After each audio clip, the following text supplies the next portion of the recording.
At what point does raw talent stop being enough? It took him 4 years with us to get to the NFL IPP. Definitely very good players in Nigeria, but their mentality is not there. At the end of the day, with this, it's definitely going to come down to mentality. That's going to be the most distinguishing factor between everybody else. It's hard work beats talent when talent doesn't work hard enough. Like Chidi, Wendy? Yeah. Like Chidi, Wendy?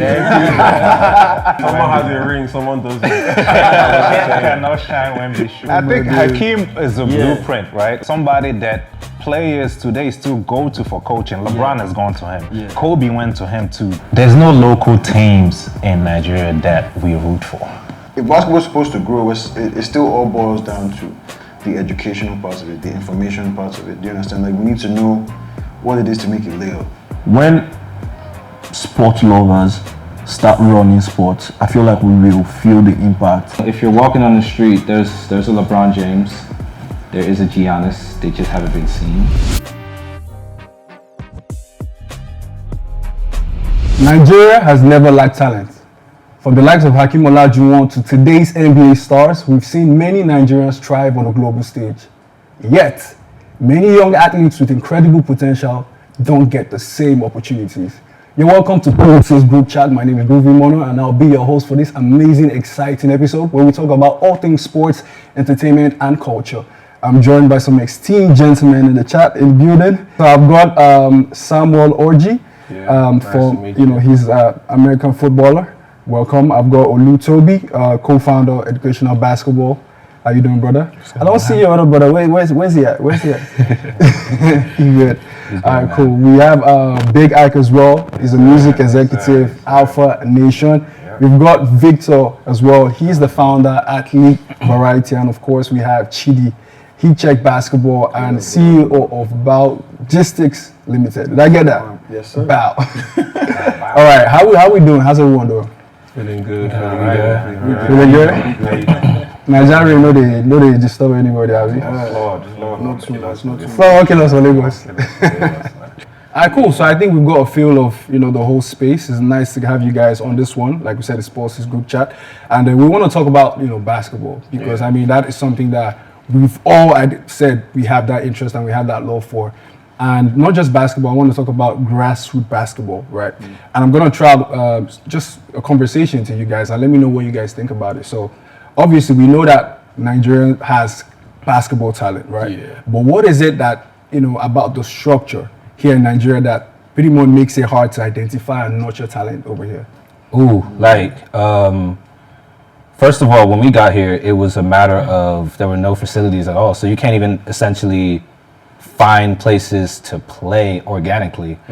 Stateside, as you would know, I mean, there are basketball courts everywhere. So there's actually thoroughly just continuity between the whole idea of you can leave your house and go find a pickup run. You can leave your house and go find training. You can leave your house and go find resources. If you go to school in PE class, you can essentially have a class where it's dedicated to you playing basketball during a certain period of time. Then after school, you have, if you want to try out for the team, go try out for the team, go do what you want to do. So it was that cultural aspect of that not necessarily being ingrained into the system for us was a huge problem. And one day we just decided, you know what, let's just help out. Honestly, that was what it was like. Let's just help people out, and things have just taken off from there. Okay, but I mean, do you guys also, you played basketball from a very young age, right? You've had people who probably wanted to go pro and then maybe they were not able to get that, and we know that basketball right now is picking up, in Nigeria. We know football already is like the thing here, right? Yeah. Personally, from your experiences, why do you think it's hard for people to be able to, especially young talents, to be able to like make it out and get the opportunity? There are a couple of things. Sometimes it starts with the family.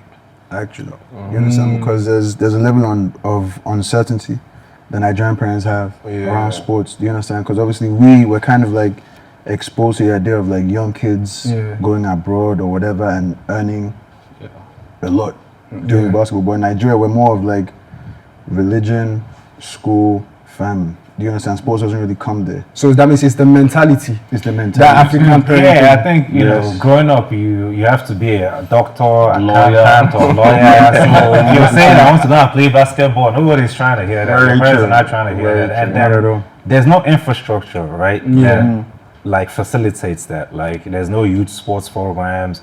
And most people that are doing it individually, right? Like they're setting up their own, like a heat check or like educational basketball.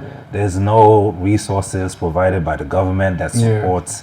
So it goes back to the economy of sports doesn't exist here when it comes to those like different sports. Yeah, but I mean, for you, Sam, like as an athlete, right, pro athlete, right?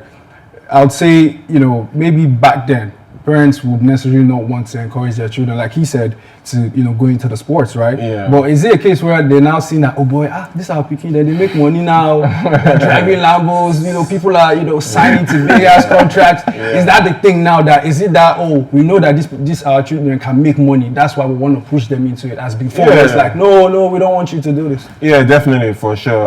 Going to the same way you said about like the foundation.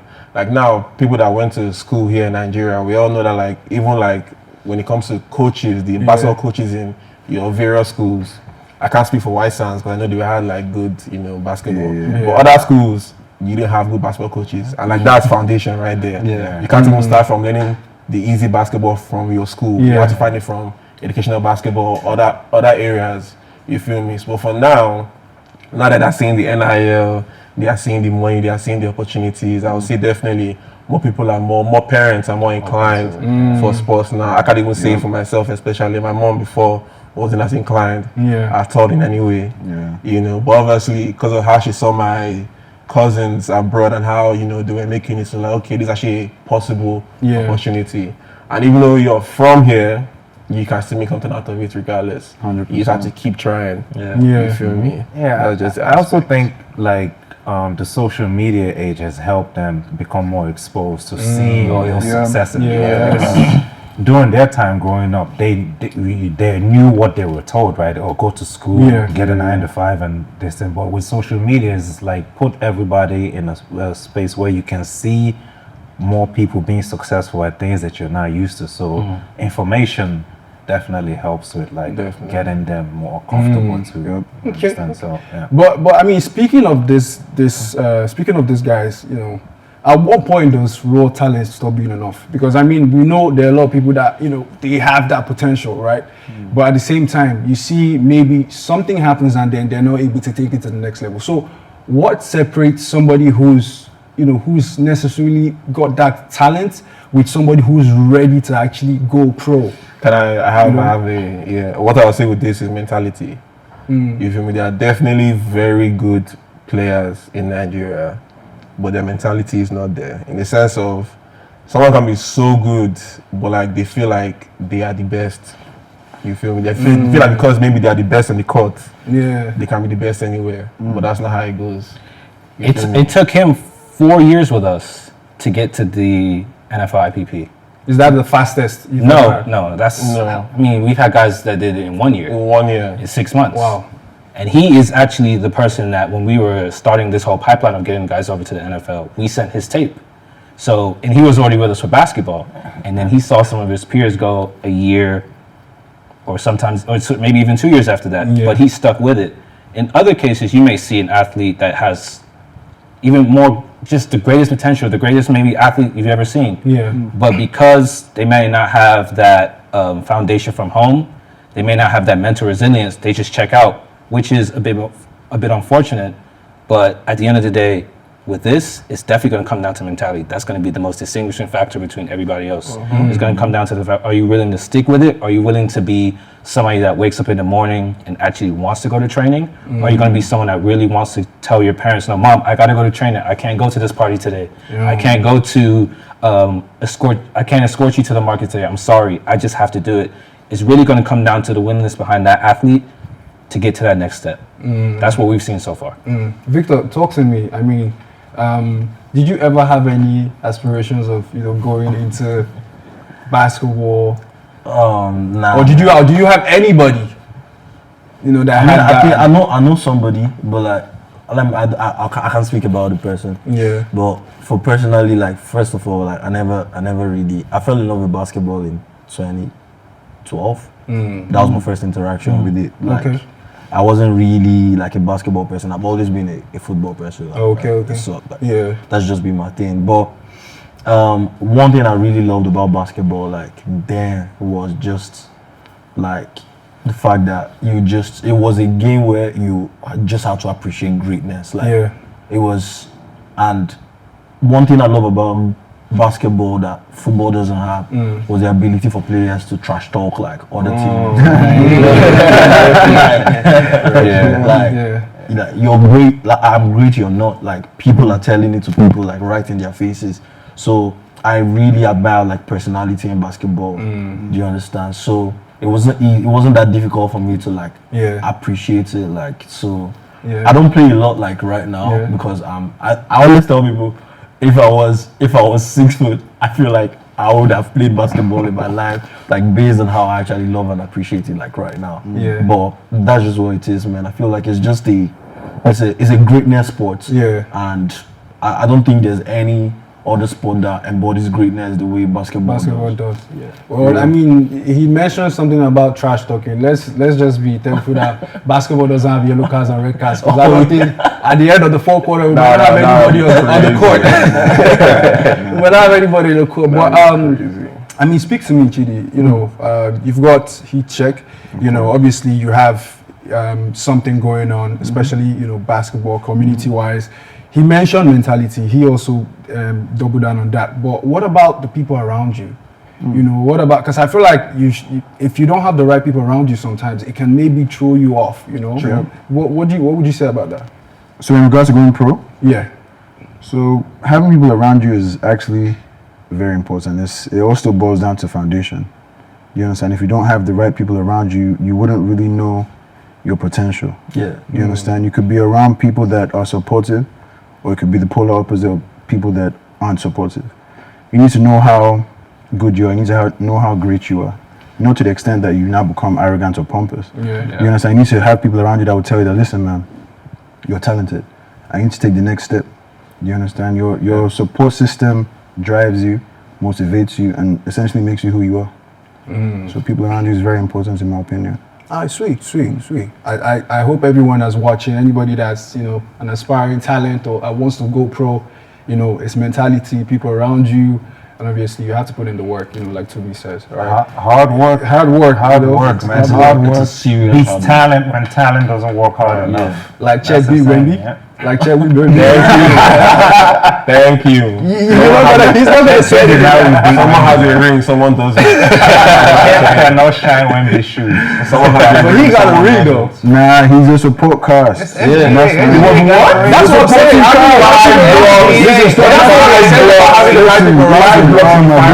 That's exactly what it means about having the right people around you. Still.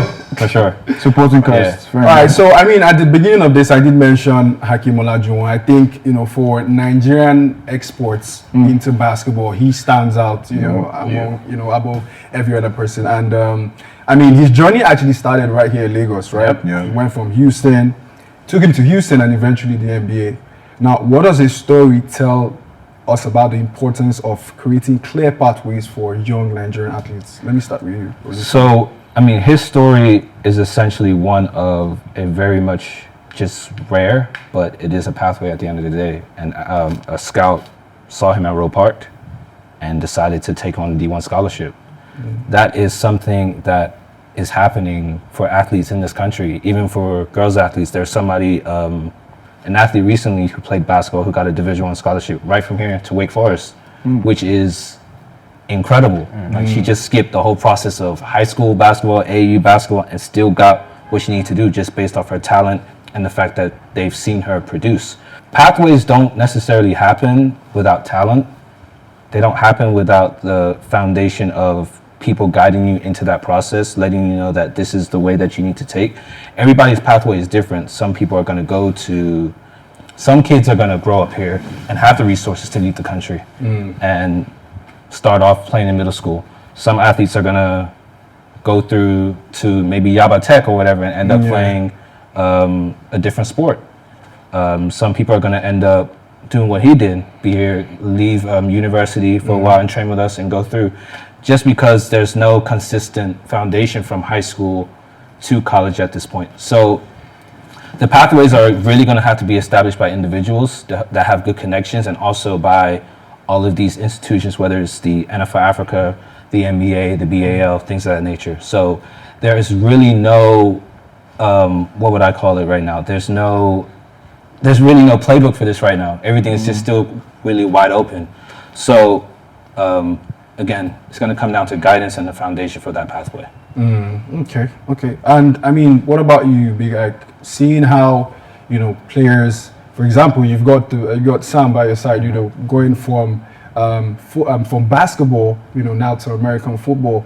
Put yourself in the shoes. How would you feel being a talent and someone is telling you, oh, you probably have a bigger potential in another space, Is it that easy to have that transition? Because a lot of people say, there's a similarity between American football and basketball, but like you're telling like an upcoming young athlete that, oh, I think you had this opportunity. Like, how would you, process that? I think it's about like recognizing where the advice is coming from, right? Like it has to be coming from somewhere credible, right? And it has to make sense, right? Like looking at him, he has the size definitely to go and at a sport, and there's been people that have set the precedent like that. Randy Moss is an example, Antonio Gates, these are some, Tony Gonzalez, these are some of the players that played basketball that ended up transitioning and became Hall of Fame American football players. So there's definitely been precedent set for that. So it's about like recognizing that as the player, recognizing that you do have that talent, listening to the person that is giving you the advice and making sure it's a credible source, and then just going full speed with it. As an athlete, how inspirational was Hakeem Olajuwon to you? Just tell me about it. Like, were you guys raving about it? Was that the dream? I'm going to be very honest. Yeah, I don't know about the generation. You have to check the generation first. I have no idea about Hakeem Olajuwon. I'm going to be sorry. Okay. I know about it. Somebody's got Victor. You've got to school him for me. Give me the breakdown. No, but I think Hakeem is a blueprint, right? Like knowing that somebody came directly from this place and like became a Hall of Famer, and somebody that players today still go to for coaching. LeBron has gone to him. Kobe went to him to get coaching tips from him today, and somebody that's still like very visible in the NBA and recognized as one of the greatest to ever play. I think that story, even without knowing like the details about him or even watching him play, the story alone is inspirational to anybody in any walk of life, to be honest. You understand? He's the pinnacle of Nigerian sports. Yes, 100%. yes, definitely. 100%. Yes. Even so, football. I mean, we do have people in football, but for basketball.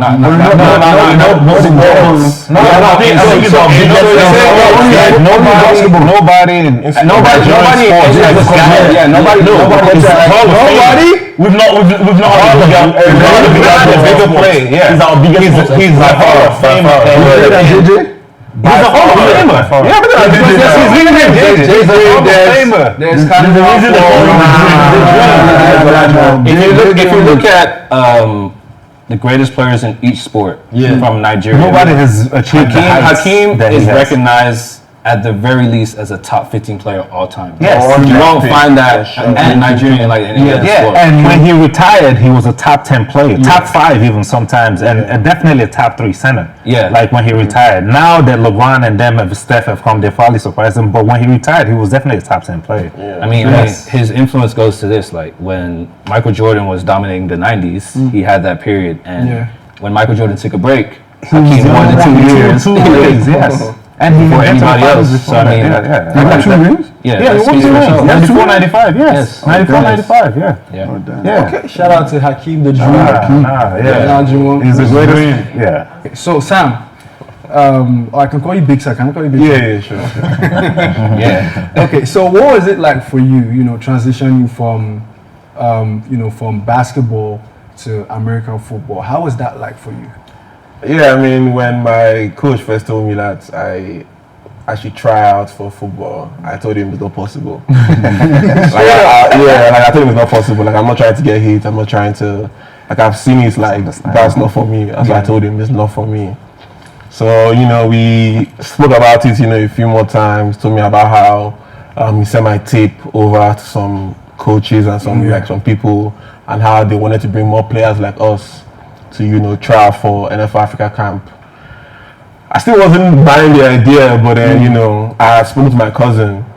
I'm in America, and he had played football before, and he told me that like it's a very interesting sport. Like, if you eventually say no, but just like give it a try, and that's just how it started. So I said, okay, let's just transition from playing basketball to like playing football. So we started training for the camp that was coming up.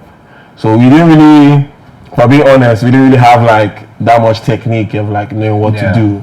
If we were going you guys off, just figured it out. we're going off YouTube. We're going off like We had to go off getting them ready physically first. Before we start teaching them technique, they had to really look the part, because football is so much of a sport that technique is going to take you years to master.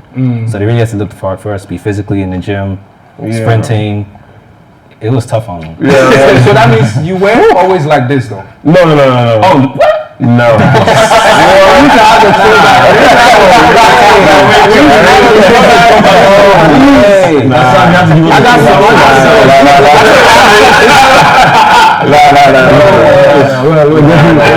I had to lean on his cousins for that, because I went to middle school with his cousins. That's how small that Legos and sports world could be. Because it was crazy, because we were training, and he was like, do I know Ron? That's my cousin. I'm like, yeah, that's my cousin. Like, we grew up. How'd you know him? He was like, they went to middle school together.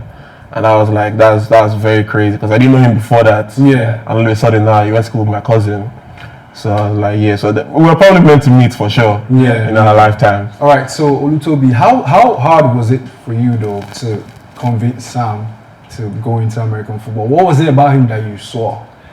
Or was it just a case of, let's just, have our eggs in different baskets, see which one works, and then go from there? Sholapan and I had always said that, Sam is, if Sam were stateside, he would be the guy that plays high school basketball, but he would be the football O-lineman that is high-level D1. So one day when we were watching him train in basketball, we just noticed that he had certain movements that you could apply to the football field at this size. He was a lot skinnier, but we just envisioned him putting on more weight. And once we saw that vision of him being able to bend, being able to have a certain quick twitch muscles, being able to have some level of explosiveness, we had always told Sam that, bro, you might end up playing football. Like, just have that. This basketball development is going to lead you into that. And when it came time to convince him, he was not going for it. he just didn't want to. He just did not want to do it. And we had to tell him, like, I mean, this is what it would be for you stateside. This is what you look the part. You just have to now build yourself into it. And on top of that, it is a pathway for you to get out of here. And once he kind of aligned more on that and saw other people buy into it, I think his parents as well, or his mom as well, understood the value in it. And then from there, he did his part. He did well. Can't wait to see you tackle Mahomes. Anyways, so let me also throw it back to you as well. So beyond basketball skills, what should every young athlete leave your development program with? My development program, or just the development program? I mean, yours, and Chidi can also. They should leave with the ultimate self-confidence and self-belief in themselves that they can do anything. They should leave with the idea that they've seen themselves go from point A to point Z in terms of their development. And that alone should show them, especially in this country, it should show them that they can take on something and improve. And no matter what is in front of them, no matter if they can't see the end result, they can see that this is going to be something that, they've applied themselves to something and they've become good at it. Outside of that, they should leave with mentorship. They should leave with a sense of family and camaraderie, with a brotherhood. I think that is definitely something that's consistently lacking in Nigeria just because, you know, kids are not playing ball like that. Kids are not committed to a team, so there's no brotherhood in that sense. And that alone trickles up and trickles down into the way that men behave in this country in terms of giving back to kids, being a mentor to kids. We don't have enough of that. We don't have enough individuals saying, oh, let me start a team, let me help out, let me take my spare time. And I think learning certain foundations as a kid in sports will help you understand that, you know what, I tried this as well. It may not have worked out for me, it may have, but I can still have the certain principles to apply that are going to help me be successful and help others be successful as well. Yeah, okay.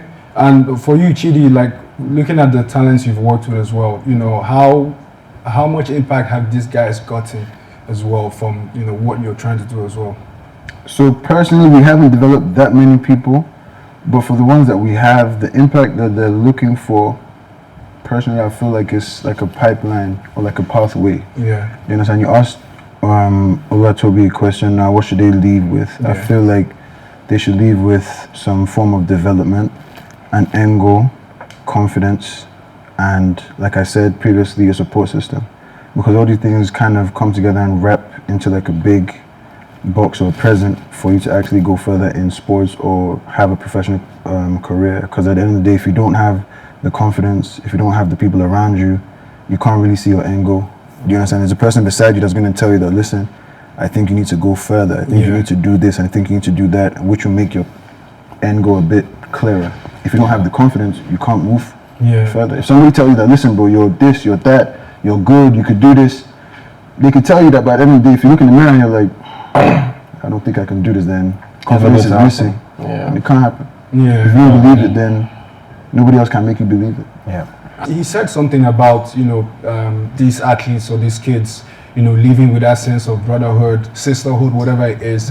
You know, would you say that, you know, there needs to be a lot more of, you know, just bringing these guys together outside of the sport? You know, maybe just having them do things, you know, do things together, common interest. That doesn't always, because I feel like with the sport, there's pressure. Who wants to, you want to deliver, this one wants to be better than this one or that 100%. One. Do you think maybe if there are more things like getting them involved in other things that are outside the sport, it just makes them better? Yeah, I believe so. I think like everybody wants to belong to something, right? Like especially growing up, like being part of a team helps you like become self-aware of who you are. Right, being part of a team helps you discover your identity as a person, right? I think there's a sense of instant gratification that's pervasive in the Nigerian society, and it's poisoned like people's minds out here, right? Like everybody wants things instantly, right? Like you've seen, just wants to make everybody wants to make money. Nobody wants to build. Nobody at all. Nobody wants to build. Nobody wants to take time to get to. And sometimes you can take your time and it doesn't work out, and it's okay. You can pivot, right?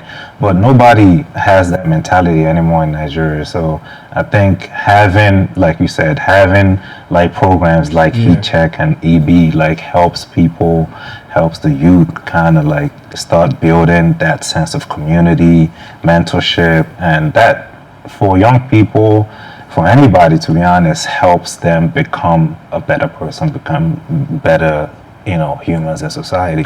You know, I tell people something. I tell people that like one issue we have in Nigerian sports is there are not a lot of people that love the sports and like that are decision makers doing the things. Like there's just a whole lot of people that even have not even interacted with the sport at all. And they're actually doing that. And so like it makes it very difficult. Like if when sport lovers start running sports, I feel like we will feel the impact because for what you love, like you sacrifice basically, and there are not a lot of sports like people out there that are actually sacrificing to impact like sports. Like give an example, what he's doing, like it's down to love. It's a I know passion. it has And it can taken. be difficult. It has definitely. There's a lot of that. Times, It has definitely It's- taken from his pockets and from his first pockets, like for sure. But in Nigeria, like the government is a thing of accumulation. We need to bring it in, like the money. Okay, we get $2 million for this, $1.5 million. Let's keep it to ourselves. Let's see what 500K can do. And people are suffering, and it doesn't really matter like to anybody that these young people are suffering. So when we start to see people that actually really love the sports and sports, like a lot of things will change for, like especially for the game of basketball, because I don't believe that we are not a good basketball team. Nigeria, like we have good basketball. Like, I was at EB in December, and I'm just looking at people. I'm looking at talented people go at it, like go against themselves, and I'm asking myself, like, why is like the game like where it is like for us currently as a country? So there are not just a lot of people that really love this sport and sport. So it's something that can be fixed, hopefully. Like let's just do it, man. And I think if you said something about sport lovers, but even the ex-professional athletes, you know, if they're, because I don't think there's a lot of, you know, these people coming back home, you know, trying to do things. I mean, we have the likes of Chidi, who you have a relationship with as well, but we should have more of these guys, right? You know, trying to. I think a lot of them are trying. Yeah. They're trying. Oh, yeah. They just get discouraged. Oh yeah. And Like the federal government. First of all, their instinctive belief is that why should they not lean on the government to do the right thing? Yeah. Why should they not lean on certain institutions to do the right thing? But after a while, they just get exhausted. Yep. Like, sincerely, they do. I mean, Chimezi Metu, who's our guy, I mean, he sponsors one of our teams.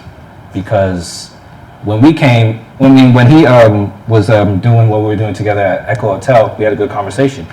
And he was like, you know, whatever you need me to help out with, he would do so. And at that same moment, he saw what was happening with his Nigerian team as well, that, you know, certain things were just not being done for him. And fast forward to 2 days later, he supported all of our events. He supported our team playing in Massachusetts. And you look at it and you're kind of like, wow, nobody else is really supporting us like that. Nobody else is really doing that. And he's actually trying. There are other people that are actually trying to do what they need to do. They just haven't found the right people to actually invest in. But it's really tough, man. It really is. Well, let's talk about the US. I mean, obviously they've got it when it comes to basketball, right? When you're looking at the US, you see there's this huge, you know, relationship between the sports and the entertainment industries, right? Yeah. Do you think there's a disconnect between the sports industry and the entertainment industry in Nigeria? Yeah, 100%. Definitely. Like let's just look at, for example, OT is high school for high school people. There's nothing like OT here in Nigeria. Yeah. There's nothing like young people coming to like have their own podcast or like maybe just do a TikTok challenge with their fellow basketball players and do something. You don't see that at all. So like you said, bringing up like the culture, brotherhood. Only way for brotherhood to happen is if you do activities with your friends. I'm sure everybody here went to like secondary school in Nigeria. For me, if you went to a school like for me, a Catholic school, you've suffered with your brothers. So for life, you know, for life, those are your guys. The way that I'm done. Yes. Nothing like that here, like when it comes to sports. Because most times people that play together are learn from the same vicinity. You feel me? So like for me, like when I was playing, like my own people were people coming from like the mainland, First Tag. I can't see them every day. You feel me? Like other people, how they would just be in the same neighborhood, they all go to practice together. That's not how it is here. Let me hear from any other person. Like, what do you think is the problem? Why is there that disconnect? I think it goes back to infrastructure, right? Like at the EB games, like we had like DJ Tunes there, right? He has a team, right? And that's somebody from the entertainment industry, right? But because we don't have like, there's no local teams in Nigeria that we root for, right? The only time Nigerians gather around to watch a game is either international games or World Cup games or stuff like that. Like there's no local side. Exactly. Like there's no court side to see. Exactly. There's no court side. There's no film side to see unless it's something international. So that helps facilitate the entertainment and sports industry, right? Because if there's a team locally that you can identify with, then you can identify. We see in football, right?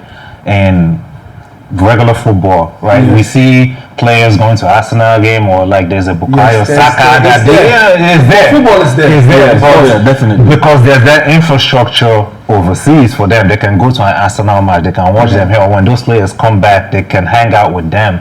You understand? But for other sports, there's nothing like that for us, right? Especially locally. And those players, you can't hang out with somebody from, Rangers here. You understand? Because you don't know the players. You understand? So there's that. It all goes back to the government and the infrastructure, because there's no local infrastructure that can now tie the entertainment industry to the players. So, but do you also agree that, like he said, if we have a successful Nigerian basketball team, that, because everybody rides on that success wave, right? Yes. If we have a team that maybe wins Afro basket or wins the FIBA World Championships, all of a sudden these big, entertainment superstars, the likes of Wiz, Tunes, Burna, and all the likes, they now want to obviously get to, connect with these guys. Do you need to have that success first? We don't need to wait for that. No. Yeah, we don't. So how do we do? Do we do door to door? No, so for me to like the sport.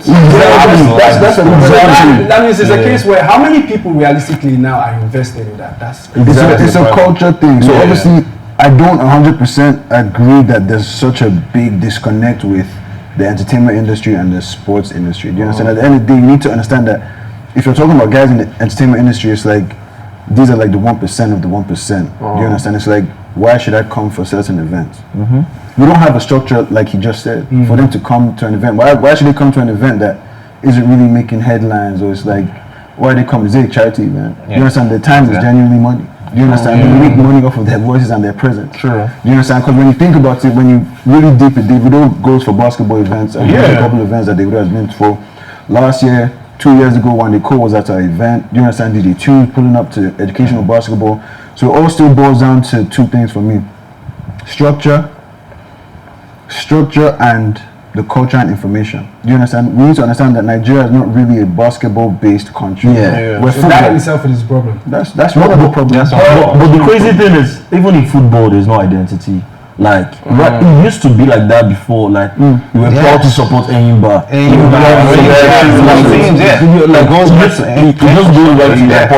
There's a very serious decay in that aspect. And if the major sport of a country is already like that, then the basketball that we're trying to improve is definitely going to be worse. Yeah, because the most popular international team that we've had was the Kanawankwo. And those guys came from local leagues. You understand? Those guys came from local leagues, and now we don't have that anymore. So you understand? So wouldn't that be an issue of national pride?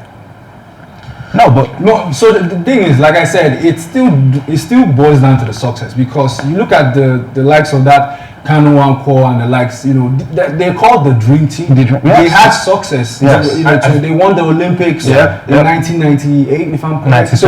96. So you can see that these guys, they've won AFCON. We've had other generations come in and still achieve success. But in basketball, when's the last time the Nigerian basketball team, won a world championship or Olympics or something like that? That's why I said maybe the success is also part of it. One could say that. I look at it from a perspective of two things. Not enough people in the country are giving back. So if you're not giving back, you're not able to essentially understand where you're giving back to and identify with those people. Stateside, as you would know, no matter what school you went to, if you went to a certain school, you're going to give back to that school. If you play for a certain AAU program, you're going to give back to the program. You're going to make sure that you're seen. No matter how good or bad a program is, your face will be shown there. And from there is a standard to be upheld. LeBron James went to St. Vincent St. Mary. LeBron James is the biggest basketball player in the world. The court is named after him. The court is not just named after him because of for no reason. He probably put money back into the school for the court to be named after him. And then on top of that, he still offers mentorship and leadership. You have other people in other institutions as well that may have gone to a certain high school that didn't end up playing pro. But they still give money back to these schools. They still give money back to these universities. I just don't see enough of people, whatever industry may be, whether they're in entertainment, music, fashion, scientists, mathematics, or whatever it may be, not giving back in whatever institution it may be that they were successful from. And that has like, it doesn't trickle down, because these things are all supposed to trickle down to something like sports. If you're giving money back to White Sands, if you're giving money back to, what school did you go to? White Sands. Well, what school did you go to? Edgewood, right? Yeah. If you're giving money back to Edgewood, I say Edgewood. what school did you go to? Yeah. High school. Name was Dorothy. If you're giving money back to these schools, and if you're making sure that this money is trickling down, and if you're giving your time back to kids, these things will have a greater effect. For example, our first scouting event we did, he gave some money out of his own pocket, but he didn't just do that. He showed his face. And by showing his face, one of our athletes were able to improve that day. And the athlete came to me and was like, "Oh, I like that guy. He was very helpful to me. I appreciate that." All of those things go a long way, I swear. So that it's safe to say that you have a court named after you. So No.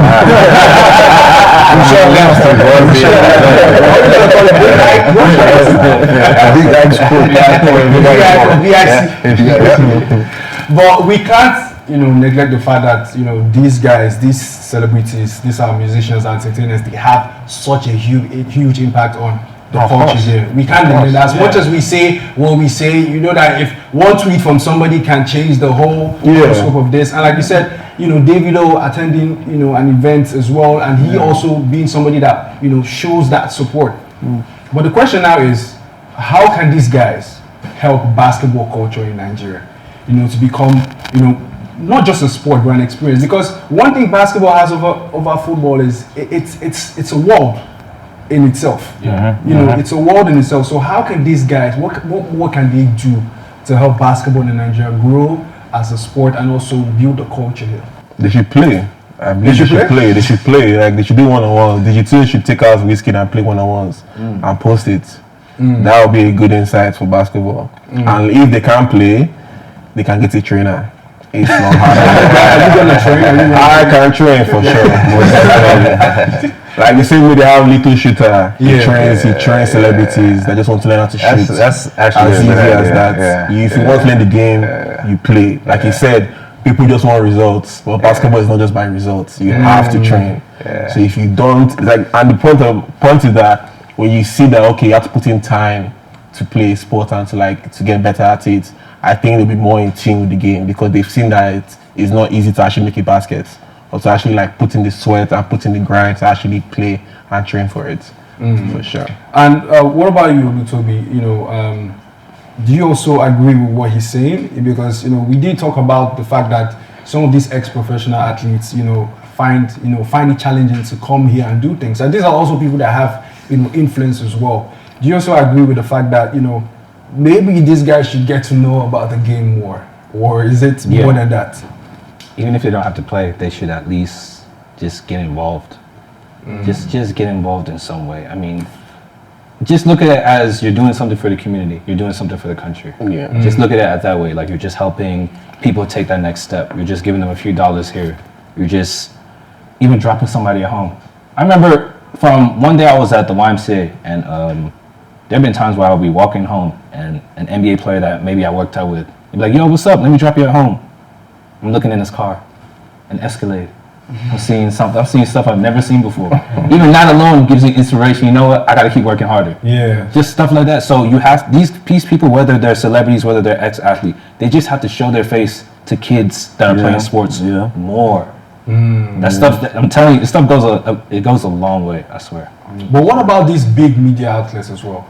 Because we have so many of them here in Nigeria, and these guys have, they have thousands, millions of followers that whenever they post something, people are listening, they're feeding off that. What more can they also do? We had a platform when we sent 3 guys to the NFL.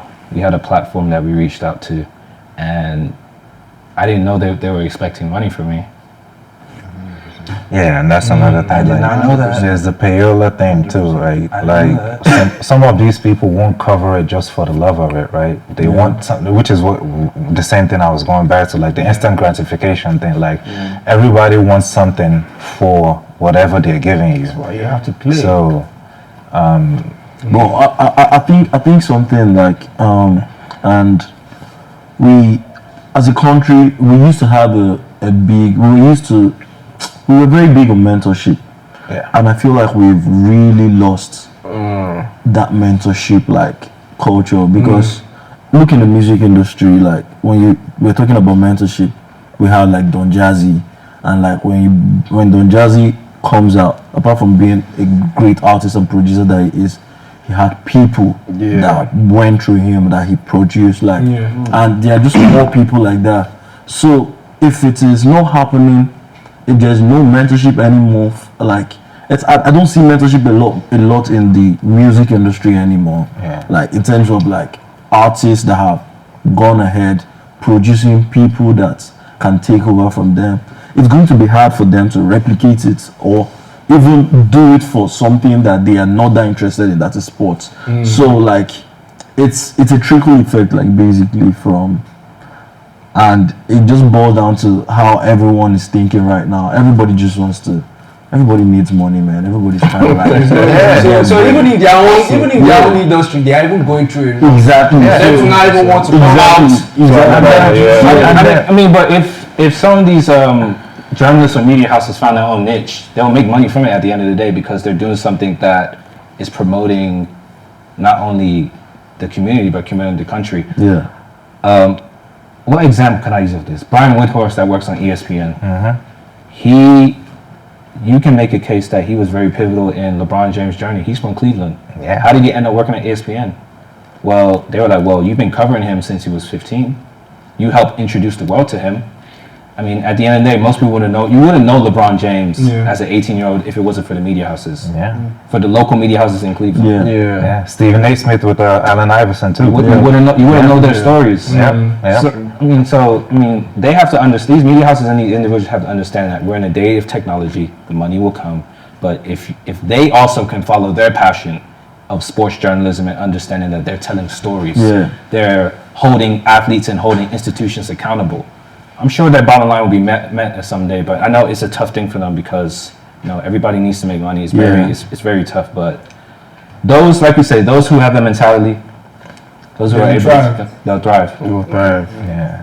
But guys, if we really want, now this is down to each and every one of us, if we really want Nigerian basketball to grow, do we need to sell the culture as much as we sell the game? Do we need to sell the lifestyle? Yeah, Do we need to make it cooler? 100%. Like Allen Iverson. Not cooler. For sure. You want to make it attractive, right? You want to make it attractive because, for example, you see the Knicks, right? Like on their run, everybody is going there. Everybody wants to be seen on the floor. Everybody wants to go to the parade. Because it's something cool. It was a culture. It was cool. So you want to make it attractive to those people, for people to come and see it, right? Like look at what they're doing, right? From where they started, from the first showcase to where it is now. You can see that it's night and day from what it is, right? So people, like anybody that was there day one and seeing it where it is now understands there's something going on there, there's something that's building there, and you want to be part of that, right? It's becoming cooler, right? There's now merch, there's Nike, there's this podcast, there's DJ Tune, right? So it's becoming more and more cool, and you want to be associated with something that's like that. Yeah. Chidi, I think you wanted to touch on something. So being cool is one thing, but for me, because we're in a third world country, I just feel like accessibility is the main thing. Do you understand? Because being cool, you have to know what cool is. You can't really tell the average man in Nigeria that this is cool or this is not cool. You're cool. My cool could be Joe Raz. Your Raz could be my cool. You understand? So like, if basketball is supposed to grow, it still all boils down to the educational parts of it, the information parts of it. Do you understand? Like, we need to know what it is to make a layup, a three-point shot, a free throw. Do you understand? We need to let them understand before they even jump on any bandwagon of thinking something is cool or like wearing your clothes like Allen Iverson back in 2001 or something. You need to really understand the game first before you go to that level of being cool or being fresh or this thing is swaggy or not. So for me, it's all about accessibility. Okay. So understanding the game is the main thing, and then the whole vibe and everything. That's why I say you have to play. Like you have to play the game for you to understand it. Okay. That's just it. School. When you're a kid, when you're 8 years old, you're playing in PE. Yeah. Once a week. Yeah, you at least know something about You have to basketball. you have to play. But do you think the success these guys have, for example, over in America and in Europe, is it also down to the fact that these kids were exposed to a very young age, this sport? No, Or, 100. you think? Yeah, some people Do you prefer think that's basketball why? at a Do you young think age. that's why it's not everybody? It's changed now. But back in the day, it was more or less, a lot of them weren't playing so early back in the day. They just kind of just like, oh, well, this is cool. We're just gonna play and figure it out. They didn't really have the access to like train. There wasn't really training back in the day, even back in the day, like it is now. So yeah, but there were parks where you can go. Yeah, exactly. So that's the thing. Yeah. No, we're talking about Americans. We're talking about Americans. Exactly. We're talking Yeah. about Americans. Yeah, there were parks you can go out and play.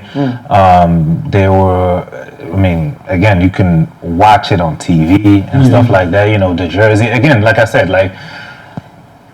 people credit Allen Iverson. Like Allen Iverson made it cool to play basketball in the hood, quote unquote, right? Like from the swag to everything. So he made a lot of kids wanted to play basketball, look like him, and do everything. So And even from that, one could say that led to the hip hop culture of the NBA. of the NBA. So that brought the entertainment of it into the NBA, which is what we were saying Which earlier. also made basketball, which also hit at a peak when Michael Jordan came and then Allen Iverson came. It was like, oh, now the world was seeing that, oh, this is what basketball looks like. So even outside of basketball, you had people dressing like basketball players. Yeah. Remember 2003 when everybody had a jersey? Yeah, the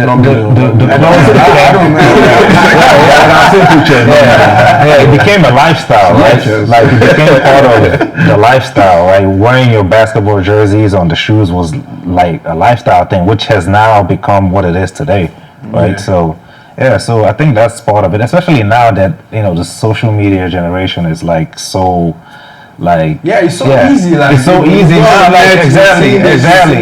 So a lot of people are gravitating towards that than sports, right? So to get people to actually play sports, and outside of it being an avenue to japa or anything like that, outside of that, because not everybody is going to be able to go travel, right, from sports, right, and not everybody is going to make it. So it has to be more than that to them. Yeah. But I mean that's why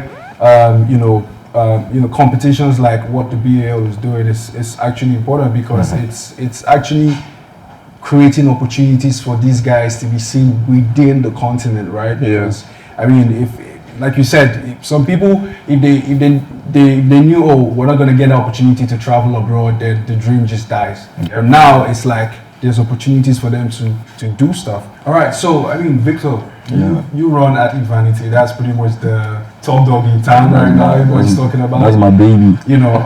Talk to me about the work you guys have been able to do so far for Nigerian basketball. I mean, for Athlete Vanity, I know he's one person that met us when we were just up and coming. We did an interview with him as well, and I mean, like, when I think of where we were when I had that conversation with him and where we are right now, I feel like even him sometimes he always is telling us, like, you guys have been doing well, you guys have been growing, you guys have been doing that. But I started Athlete Vanity just for one place. Like, I didn't want people to think of athletes as just athletes. I felt like there was always more to an athlete than just the athlete that he is. I didn't want people to just judge athletes based on how good they are on court or not. Like, I feel like the personality of an athlete is more than his box score. It's more than his start line. It's more than all of that. How many goals he scores. It's more than how many baskets is about. Man, like, these guys, some of them are fashion guys. Some of them are like, they love to travel, they love lifestyle and all of that. And the vanity just comes from like what keeps you alive, what makes you feel like what you actually really are. So like when you go on the platform, like you barely see basketball or like being played. What you see is these athletes just living their lives. Like, do you understand? And that was just what it was. So but there is not much of that aspect in terms of like Nigerian like basketball and all of that. So I'd said what I was going to be doing was that we bow, we all these things. We also make posts about them. Like even if it is my contribution, even if my contribution is going to be posting up like the games, posting up who is the MVP for like the bow tournament, all of that, I would do it just to make sure that people actually get to know these guys, because the only way you get to know about these people is by seeing it. Like there is no other way. Like if the platforms that you engage, like the platforms that you follow are not putting up or posting these guys, you are never going to be able to like interact with them. What would you say inspired you to start educational basketball? And then like most importantly, what has been your biggest lesson, over the years? I think we were inspired to, honestly, because we wanted to give back. I kid you not. We just wanted to help people that at least reach their dreams. Like if we weren't able to do it, okay. We love basketball so much that we can actually, it was just a gap here. So we're like, why not? Let's just do it. And we see how there are other people successful doing it. So we're just, why not us? And the biggest hurdle that I think we've had to overcome is essentially trust. I think the corruption in this country has deteriorated to a point that it is very much ingrained in the way of life, and it's very tough to navigate it, even with parents, even with kids. We've had situations where we've helped kids reach their goals and fulfill themselves, and you have to, if a kid is successful, because of the lack of infrastructure and the lack of institutional control here, that kid has to give back to a program. I'm not just speaking for me now. Oh yeah. I'm speaking for maybe other people, other academies that are trying to be successful as well, or trying to at least elevate. And we find that we can be doing a lot of the work, and the kids might get over there, and they don't get back. That probably was the biggest disappointment for me. But we had to let that go, because we just saw the bigger picture, and we actually saw, what? We're doing something that's bigger than that. We're doing something that's greater than that. We're not going to let that derail what we want to do. It was a bit discouraging at first, but that's probably the biggest hurdle that we had to overcome. And I mean, you guys have attended, educational basketball events, over the years, supporting, what they've been doing as well. What would you say is the general feeling people get, when you're at their events or whatever, even when you talk to people about what they're doing? What do you think is the general feeling or response people get about what they're doing? I would say people that have kind of followed the journey, right? I think I mentioned this earlier that people have seen the growth, right? Personally, for me, I've definitely seen the growth. Like this is kind of like the last event. I saw a bunch of white people there, and I never saw them before. So that's the first time I see white people. That's the first time I see white people at their events. So, but I say that to say, like, they've put in the work, and you can see it in the results and the growth of. And that's what I was saying about like doing something with passion, right? It goes beyond, trying to get anything financial from it, and it, like anything like that. Like you can tell that these guys are passionate about what they're doing, and that's something you want to be aligned with, right? Like when somebody's like doing something from the love of it, it's gonna grow eventually. So, Do you also see that as well? Do you also, like you said, you run Athlete Vanity, you have people going up to check whatever you guys have, and whenever they're doing something, you're putting out something. What's the reception people you get from your community regarding their events? Recently we made a post about the Harlem Globetrotters team. And Harlem Globetrotters that's not a small. I was that event. I was blown away. I was like, that's legendary. It's so crazy in the moment. In the moment, we didn't think of it like that. But then, as I look back at it, I'm like, what? Yeah. Even when you call me and told me, I say, what? Like, and it was their 100-year anniversary, which is that was legendary. It's not a small thing, and that's just it goes to the fact that once you do something from a place of love, and you are dedicated to the process, definitely you'll see results. Like people will catch up for sure. Like if there are very few good things that just happen instantly.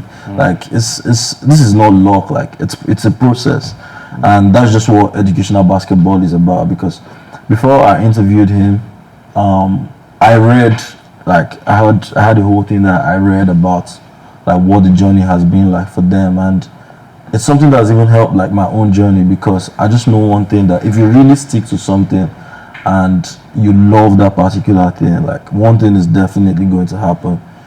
A lot of people that don't see what you're doing as something that will reap rewards will definitely catch up when there's production. And with them, like there's very serious production. Like I was at EB in December, and for the last day, like the amount of people that were there to see like the game, not even just to see the game, like to just experience what it's like to be within a basketball environment and atmosphere. It was insane. And I know that it's even going to be more insane like for the one that's going to happen in December this year. So like the growth is evident, and that is something that should apply to our lives, like in terms of how we engage with this game in this country. Like we should just make it feel like community. Like once we get out the communal living in this particular sport, I think we'll go a long way with it. And you know, like most people will forget he's been doing it for 10 years, you know, so like, you know, nothing happens overnight. You know, nothing happens. He might look young, you know what I mean? He's not that old, you know. I mean, he looks young, but he's been doing it for a while. So that longevity, it matters. You have to keep doing it. You have to keep going.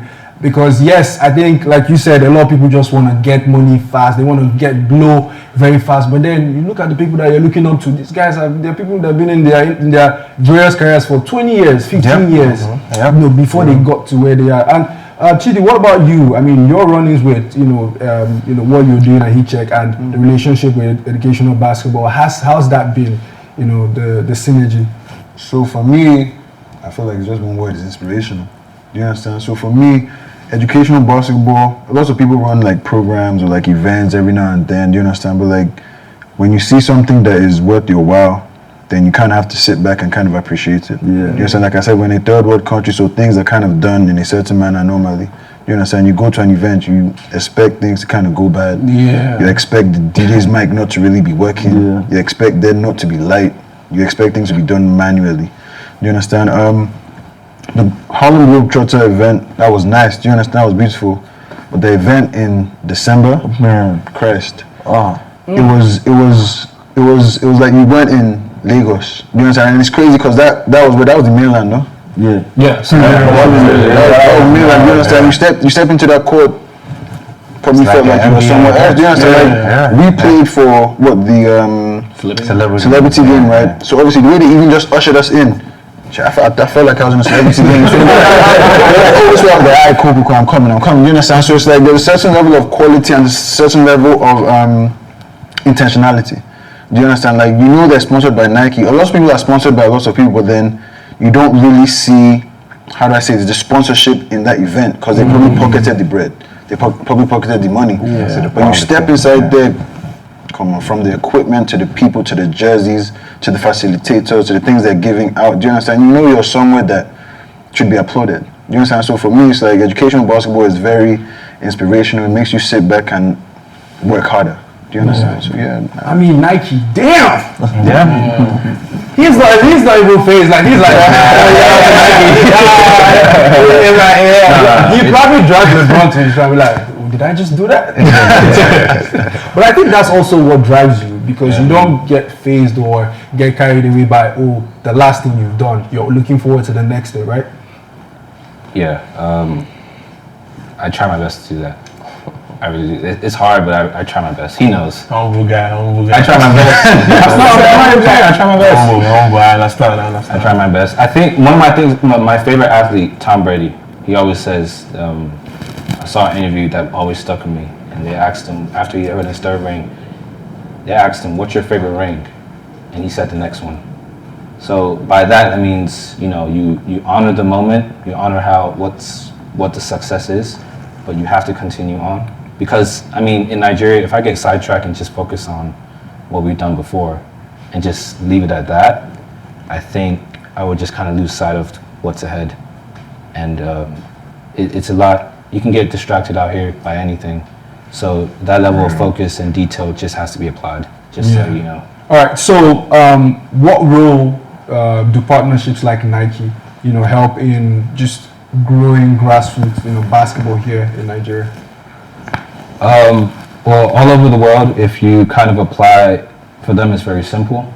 They give the resources they need to host events, host tournaments. They understand that,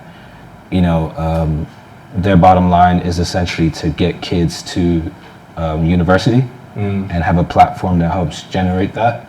Even in some cases, whether it is Nike, Adidas, Puma, they want to get kids to the universities that they sponsor. So they already have a vested interest in trying to apply a level of care and detail to certain events and tournaments that, help generate the talent. So with us, it's essentially not necessarily mirroring everybody's model, but we've always believed in Nike as a company just because of what they represent in basketball culture. And I kind of understand where Africa is now, and I understand what a company like Nike wants to do and what they want to build and how they want to execute it. And we're very much determined to, we're grateful for everything they've provided for us, all the resources, all the care. And we like Nike so much, we want to honor them as a company because I've always worn their shoes. Michael Jordan, such a big inspiration, Kobe. And we understand the value of hosting certain events the right way, that how what they represent is what you should feel when you walk into an educational basketball event, or if you're playing on an educational basketball team, or if you're wearing educational basketball gear. There should be that synergy there.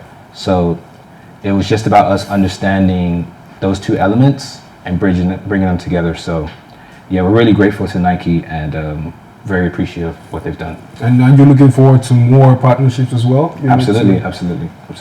Okay. Absolutely. Okay. So why was it so important to, create the tournaments? Instead of focusing just on training players, and helping them to, like you said, maybe get opportunities abroad. Why was it so important for you to have these tournaments here? There was a quote that said, if you're walking on the street, there's a LeBron James, there is a Giannis, they just haven't been seen. Once I heard that, I was like, okay, we gotta host events. We gotta host events because these guys, people, they have to be seen. They have to have the opportunity to at least take on their peers. And outside of even doing that, the love of competition. The love of real competition in this country. There's competition in this country that, the competition in this country that most people are used to is if your neighbor gets a car, you got to get the same car or something better. I don't believe in that competition. I believe in the competition of let's see who you are between the lines of the basketball court, because we work in sports. And sports is so authentic and organic that what you see is what you get. It can't be corrupted. It can't be something like, oh, you didn't earn this spot, but we're going to give it to you anyway. You're not supposed to be the president of this country, but just because you know somebody, we're going to give it to you anyway. You can't do that in the sports. So with all these kids and with the events that we're hosting, being the best comes from that, representing your city, representing your state. The only way to do that is through competition. The only way to put on Surulere, the only way to put on Yaba, the only way to put on Lekki is through competition. And from there, that will, have a greater effect on, media houses, on institutions saying that, oh, we saw this kid play basketball, let's talk about him, let's sponsor him, let's give him an opportunity. A scout can come in and say, oh, I just saw this kid, maybe I want to offer him a scholarship, maybe I want to offer him something, maybe I want to give some resources to him. Somebody like DJ Tunes, who, with our first event with Homecoming, he just loved the whole idea of it. And from there, he was like, you know what, when is your next event? I'm going to give you guys $1 million towards sponsorship. That $1 million went a long way to helping kids get feed or giving them jerseys. So that's really why we do these events, is for the love of competition and the love of the game and the love of people. so that there can be a community going into it. Kids that are thirsty for competition have that what's the word I'm looking for? Have that opportunity to at least let some anger out, let some energy out. They're looking forward to something. If you have a kid that's in school all day, at least on the weekend, he can look forward to the idea that he's playing in an event that means something to him. As an outlet. Yes. I've seen how how educational basketball is a major pipeline for for players from Lagos to the NFL. Are you there? Would there be plans to have tournaments, maybe mini tournaments here? Because you already do that with the basketball tournaments that you have here in Lagos, and would there be plans for that as well? American football is such a different sport, just Maybe because flag. the physicality. There has to be education around it first. But I do think that there is a opportunity for skills positions to have tournaments, in a sense that a wide receiver can go one-on-one against a DB. There is that. Flag football is definitely flag football is definitely an interesting thing. But my belief in flag football is that, not to offend anybody, for what we're trying to do, and if we're trying to get that level of exposure and opportunity, we need kids to play flag football. I mean, most other flag footballs right now are recreational leagues. They're more so for, you'll find 9 to 5 people doing it. That's a great outlet for them, and it's a great platform. But we wouldn't necessarily go into something like that without having our ducks in a row. Yeah, because it's on the rise. It's still on the rise. Okay. But the thing is that we will always be able to do it whenever we want to, because we have sent guys to the NFL, humbly speaking. So we can't just one day say, oh, let's pivot, and because we know what we're looking for, we can just do it at a certain point. But we want to take our time and at least assess the market, assess the ground, and make sure that if we're doing it, we're going to do it when the time is right and do it from the right place. Okay. And for anybody who's interested in joining educational basketball, attending the tournaments, what can they expect, and how can they get involved as well? Join educational basketball. You can join as a player and join as a coach. If you want to join as a coach, we're very much interested in giving back into the idea of helping people that love the game have the resources to coach wherever they want to. If they want to go ahead and coach in IVF State, coaching in Nugu, we'll give them the resources and the knowledge to help them fulfill that in their own communities. Being a player, You have to be ready to work. You have to be ready. Well, I'm seeing potential in Big Eye as a coach. Oh no, Coach Big Eye has a nice ring to. I'm actually a certified scout. I went to basketball scout school. I have a certification. I just look at. I was saving down for the next podcast. And nepotism does work in sports. That's his good son, Bronny James. That's what he got into. Yeah, but you were saying you could do. That's a LeBron. Yeah, if you want to be a player, You have to work, get ready. Yeah. You have to get ready mentally. I'm not easy to deal with, because we have to. There's a standard, and if we're gonna meet that standard, we got to get it done. Now, I'm very nice. I'm very approachable. I'm very respectful. I love everybody. I can coach a 4-year-old. I'm not gonna be crazy with a 4-year-old though. But Okay, but you'd be crazy with a 12-year-old. now, a 12-year-old, not really, but a 17-year-old that has the talent and doesn't want to put in the work for a certain day, it's not going to be a fun day for them. But it could be a fun day for them, because you're going to get better with us. You're going to reach your goals. You're going to be successful. Leaving the country is not the priority for us anymore, because the priority should be getting better. If you're elite, somebody will find you. An NBA team will find you. A D2 school will find you. A European scout will find you. But I don't believe that you're going to leave our program average.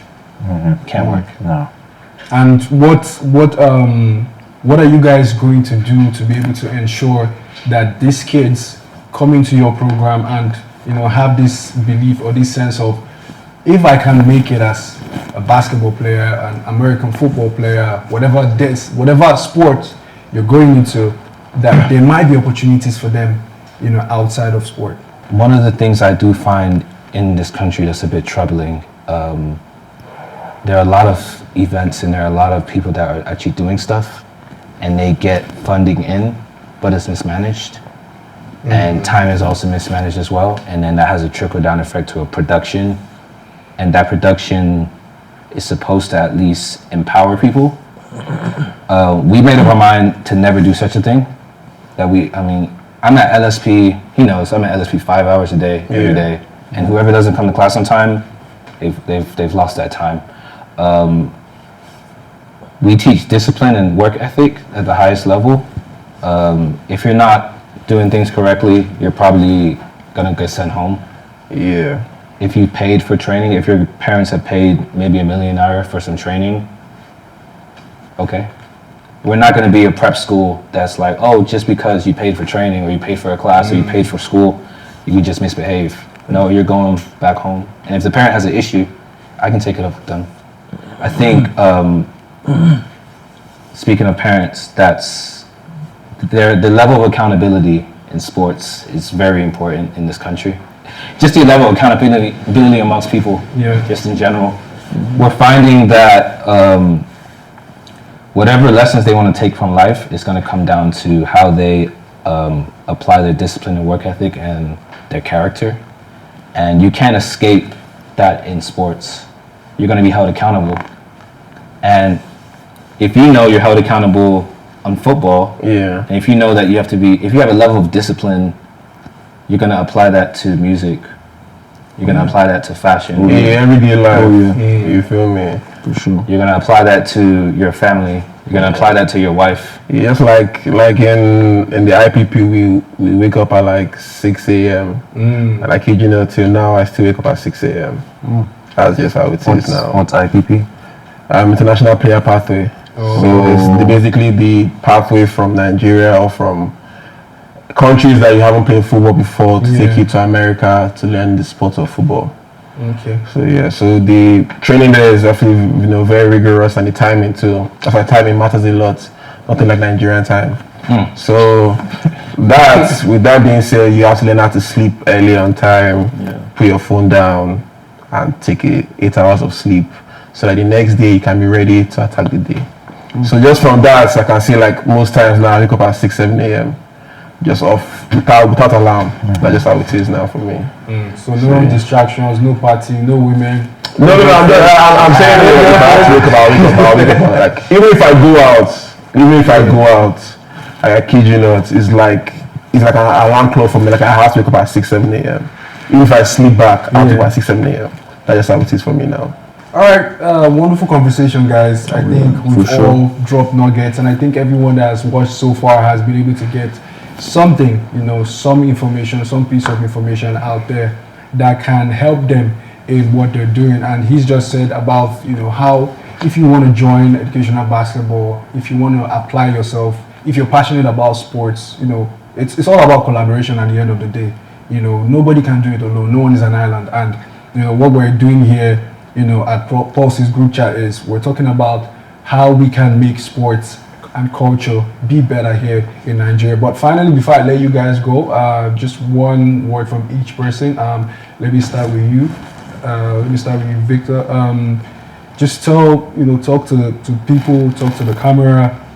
One word for every aspiring athlete, or anybody in media that either wants to do what you do or wants to get into the sport, and just to encourage them or just let them know what it takes. And also finally, you can also share your social media handles so people can also get to know what's happening over there. My one word would be like love what you do and apply yourself to what you do. The love is important, the application is also very important, and this cuts across every phase of your life. Are you an athlete? Are you in media? Whatever you do, basically, there has to be that love and that application. So whatever you love, you sacrifice for, and you apply yourself to. So that's like a proper recipe for success in any aspect of life that you engage in. I think we're in the most pivotal point, one of the most pivotal points in Nigerian history in terms of culture, fashion, entertainment, and how everything meets in the middle, media as well. And I think if people understand that we will remember you by what you did in this country and how you contributed to this society, because Nigeria is growing, and I believe it's doing better than what it was 10 years ago. But we now need to have a national standard, a national pride, and national dignity. So I think that if people can understand who they are and understand that they're building a legacy and that their name means something, that, you know, if they can honor that the right way, they'll be remembered well. All right, Chidi. I feel like a word I go by would be consistency. I feel like consistency cuts across all boards in life, not just basketball, not just sports, and everything you do, whether it's business, whether it's anything you do, because there will be some days that you'll be wondering, why am I doing this? You understand? There'll be days as an athlete, you're injured. Where do I need to keep on pushing? You know, there's some days that you can't really see the end of the tunnel, but the end of the tunnel is there. Yeah. But it's you just being consistent, you doing what you were doing yesterday, you being 1% better than you were yesterday, and just consistently doing whatever you're doing and keep on thriving and always having that end goal. So yeah, my word is consistency. All right, Big Ike. Yes, sir. I think my word would be collaboration. You know, you said it earlier. You know, you're not an island. We are here supporting EB. You know, I'm very big on supporting people that I know, people that I don't know, if it makes sense. And I want people to be able to work together, because it takes a village, man. It takes, especially in this economy that we're in, we all have to help each other some way, man. Yeah. Try to get to, you know, there's no, the self-made millionaire, billionaire, it's a myth. That doesn't exist. You understand? You need customers, you need friends, you need people to invest in you, everything. So collaboration is my word, and I look forward to working with anybody or supporting anybody that, you know, that needs it or that wants it. My advice to fellow athletes, you know, as much as myself, and I actually have it started here, is do not give up. Whatever you do not give up. You know, you might not make the team, you might not get to where you are right now, but do not give up. Something will come out of it. And that's where the mentality comes in. That's where your character comes in. You know, you have to still show up every day, even if you're not getting better, even if you feel you're not getting better, you show up every day. You show that you're here, you show that your attitude, you show that you want to be here. And that's what will take you far. All right, awesome. We've heard it from the guys. You've